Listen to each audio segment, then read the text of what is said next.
our client found a great candidate and he was willing to work. He's currently in the US on a TN status.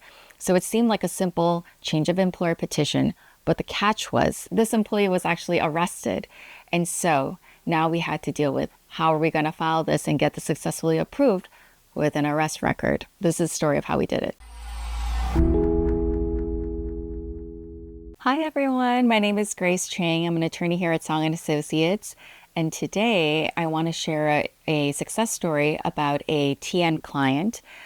This client was applying for a change of employer. So he was already in the US on a valid TN and he found a new job. And so the new employer wanted to apply for his TN as soon as possible because he was very valuable. His skills were very much in demand and he had a lot of experience. He had experience in his home country and also in the US in a similar industry. So when we got started on the case right away, I got an email from him separately saying that he had an arrest record. Now, when we look through the details, it wasn't a serious issue, and the case ended up getting dismissed. In this current climate, even a single arrest can be a problem of concern. On the current I-129, there is no section that asks about criminal history, if any arrests. It's different from an adjustment of status application that requires all that information to be disclosed. So for this client, he was wondering, do I need to disclose it to the employer? Do I need to disclose it to USCIS? In this situation, we decided we're going to submit the TN application and see what USCIS requires. And sure enough, after we submitted the application, we got an RFE scheduling him for a biometrics. Now, it's pretty common since the Trump administration to issue biometrics for non-immigrant cases, but that wasn't the case, even just a few years ago. But now, more than ever, we're seeing that if you have any criminal history, even if you don't have a criminal history, we've had some STEM OPT students also get an RFE for a biometrics notice. So this is something that's happening pretty often. So if you're getting a biometrics as an RFE, don't panic. Go to the appointment, bring all the documents with you. I know there's some concerns about whether ICE is going to show up. To my knowledge, none of my clients have been picked up by ICE at a biometric center, and I hope it stays that way. And then shortly after we got he did the biometrics, we got another RFE in the mail saying that, we see that there's an arrest record, but we don't see the disposition. So that's just a way of saying we don't know the outcome of this case. So we gathered all the documents to show the court disposition that the case was dismissed. Which is good because under the crime involving moral turpitude, under CIMT analysis, you need to have a conviction in order to do the analysis of whether this is a crime involving moral turpitude. Well, if the case is dismissed, there's no formal conviction. And according to the client, he never admitted to doing any wrong because at the time it was arising to a misunderstanding. And so we looked at the specific charge. We still did the CIMT analysis to be safe. So we looked at the specific charge.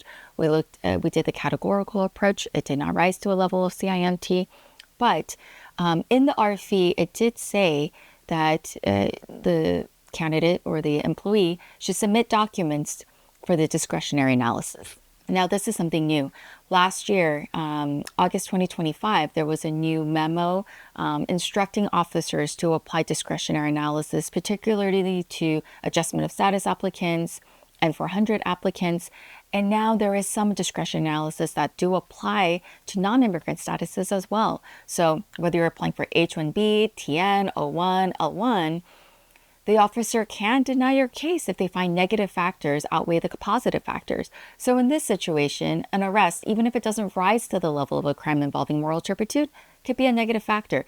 So we thought, what are some ways that we can show the full picture of this client, right? We want to humanize this client and say, he's not a criminal. He just had a really bad night. It was an off day.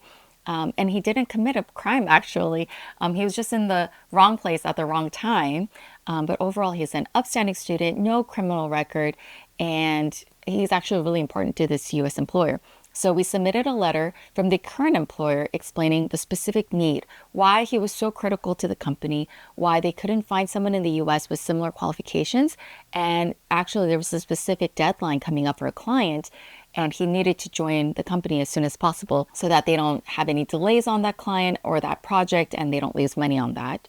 We also submitted a letter from his current TN employer, where he's been with for many years, talking about his integrity, his work ethic, the quality of his work.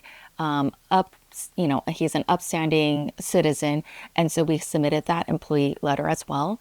We also prepared an affidavit from the client himself discussing the facts of the case, right? What happened? What happened on that night?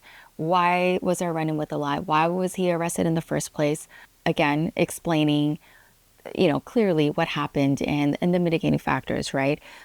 So we helped him with that. And then we had some other documents to show, he's been paying his taxes. He has a residence here.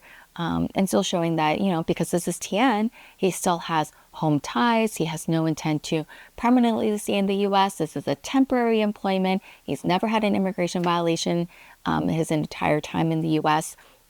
And so we put that entire package for the RFE. We submitted it, and I'm happy to say it was approved. If you have any questions, feel free to reach out. We're always here to help. And you can contact us by visiting our website or looking at the comment below.